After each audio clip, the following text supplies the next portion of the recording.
காஞ்சிபுரம் மாவட்டம் ஸ்ரீபெரும்புதூர் நகராட்சியின் 14வது வார்டில் மழை நீருடன் கழிவுநீர் கலந்ததால் குடியிருப்போர் மோசமான அவலத்திற்கு தள்ளப்பட்டுள்ளனர். விநாயகர் கோவில் தெருவில் 500க்கும் மேற்பட்ட குடும்பங்கள் வசித்து வருகின்ற நிலையில் நீண்ட காலமாக மழைநீர் வடிகால் வசதி இல்லை.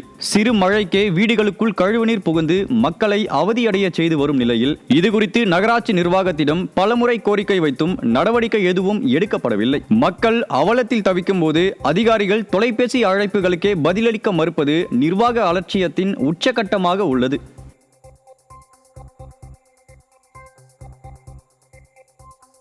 ஈரோடு மாவட்டம் மொடக்குறிச்சி காந்தி வீதியில் மெய்யழகன் என்பவருக்கு சொந்தமான மேரிகோ லிமிடெட் கொப்பரை கொள்முதல் நிலையத்தில் வருமான வரித்துறையினர் திடீர் சோதனையில் ஈடுபட்டனர். மும்பையை தலைமையிடமாக கொண்டு இந்தியா முழுவதும் செயல்படும் மேரிகோ லிமிடெட் நிறுவனத்தில் 10க்கும் மேற்பட்ட வருமான வரித்துறை அதிகாரிகள் சோதனையில் ஈடுபட்டனர். ஆவணங்கள் கைப்பற்றப்பட்டுள்ளதா என்ற விவரம் பின்னர் தெரிவிக்கப்படும் என அதிகாரிகள் தெரிவித்தனர்.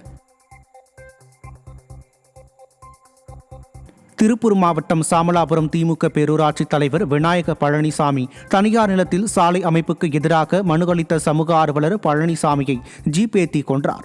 முன்விரோதத்தால் நடந்த திட்டமிட்ட கொலைக்கு திமுக கட்சி நடவடிக்கை இல்லை என கொலை செய்யப்பட்ட சமூக ஆர்வலரின் மனைவி கல்யாணி குற்றம் சாட்டினார். தனது குடும்பத்திற்கு பாதுகாப்பு அளிக்கவும் கணவரின் கொலைக்கு உரிய நீதி மற்றும் இழப்பீடு வழங்கவும் தமிழக அரசுக்கு அவர் கோரிக்கை விடுத்தார்.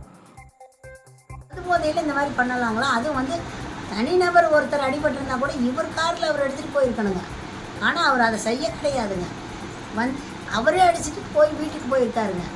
ஆனால் அந்த மாதிரி குழந்தைங்க அங்கே நேற்று இருந்தவங்க அத்தனை பேர் சொன்னாங்க, இவர் இறந்து போனதுனால குழந்தைங்களாம் அப்படியே ஒதுங்கிட்டாங்க, இவர் வந்த வேகத்துக்கு எத்தனை பேர் அடிச்சிருப்பாருன்னு தெரியல அப்படின்னு சொன்னாங்க.